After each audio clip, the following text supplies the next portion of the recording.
मला सांगला ना, ज्या नोकऱ्यांच्या मागे ही वाहतूक कोंडी झालेली असते, हे सगळे लोक जे सकाळी सकाळी धावत असतात जॉब करण्यासाठी, हे नोकरी करून श्रीमंत होणार आहेत का?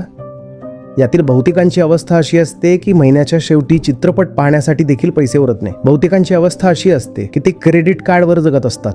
असे अनेक छोटे ढाबे किंवा टपऱ्या असतात, त्यांनी तिथं असेच बाकडे टाकलेले असतात, त्यावर तरुण लोक बसलेले असतात. विशेषतः फ्रेशर ते तिथे बसले आहेत. अगदी फॉर्मल शर्ट घातलेला असतो, फॉर्मल ट्राउझर, चमकणारे बूट आणि तिथं टाय सैल करून वरचं बटन उघडून सांगतात, लाव यार पराठा लाव, 20 रुपयांचा पराठा लाव. तुम्ही श्रीमंत देखील तर नाही होऊ शकत आहात. हो, फक्त स्वतःलाही सांत्वना देऊन ठेवली की मी पुण्यामध्ये काम करतो. नगरचे तुमचे काका, त्यांची छाती गर्वाने फुगते की मुलगा पुण्यात काम करतो. मग काय करतो?